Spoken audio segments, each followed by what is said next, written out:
دیکھو دیکھو کون آیا، محمد عربی کا دین آیا۔ دیکھو دیکھو کون آیا، محمد عربی کا دین آیا۔ عزت لایا، عظمت لایا، امن سکون محبت لایا۔ دیکھو دیکھو کون آیا، محمد عربی کا دین آیا۔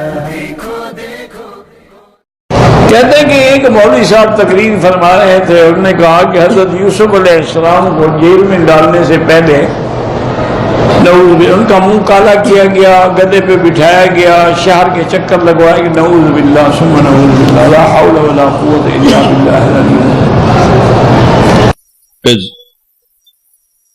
تہمت لگی، زلیخا نے تہمت لگائی، اور پھر جب وہ عورتوں میں بھی بات پھیل گئی کہ مجرم تو یوسف نہیں، مجرم تو زلیخا ہے، تو تھوڑی بدنامی ہونے لگی، تو انہوں نے یوسف علیہ السلام کو گدھے پہ بٹھا کے منہ کالا کر کے پورے شہر میں چکر لگوایا اور پیچھے اعلان کروایا، ھذا جزاء من اراد بسیدہ سوء، جو اپنے آقا سے برائی کرے اس کی یہ جزا ہے۔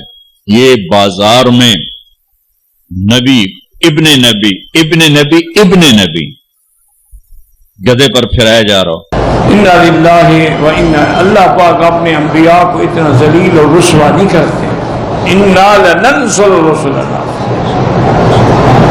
والذین آمنوا فی الحیاۃ الدنیا ویوم یقوم الاشہاد۔ اللہ فرماتے ہیں ہم اپنے رسولوں کی مدد کرتے ہیں۔ یوسف علیہ السلام کا جیل جانا جو ہے، یاد رکھو، یہ کوئی بطور سزا تو تھا ہی نہیں۔ تمہیں کیوں گدھا پہ بھی بیٹھنا پڑ گیا؟ آج مولوی کو کسی نے بٹھایا ہوگا گدھا پہ، اس نے اپنا غصہ یوسف علیہ السلام پہ نکال دیا۔ بھئی یوسف علیہ السلام کے بارے میں عزیز مصر بھی جانتا تھا کہ وہ بے گناہ ہے۔ یوسف عارض عنہ، آپ چھوڑیں اس کو۔ بیوی سے کہا کہ واستغفر، تم اپنے گناہ کی توبہ کرو، اس کا تو گناہ ہی نہیں ہے۔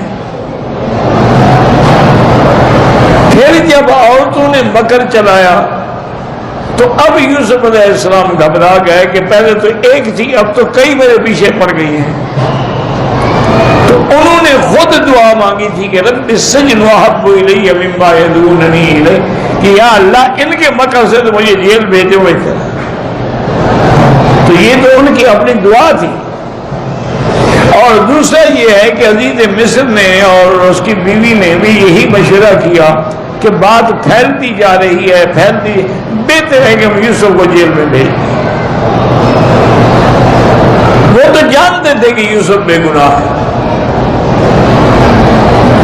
پھر یوسف علیہ السلام جیل میں بھی گئے تو اتنی شان سے رہے کہ جیلر اور سارا عملہ جو تھا نا وہ آپ کا غلام بن گیا۔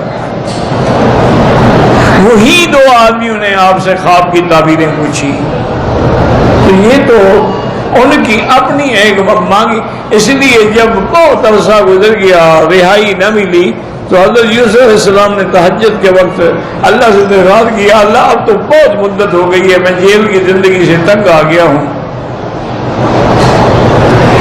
اللہ نے جبریل بھیجا کہ موسیٰ علیہ السلام سے کہہ دو کہ جیل تو تم نے مانگی تھی کہ ان کے مکر سے بچاؤ، مجھے جیل جانا پسند ہے۔ اس کہہ دیتے ان کے مکر سے بھی بچاؤ، جیل سے بھی بچاؤ، ہم دونوں سے بچا دیتے۔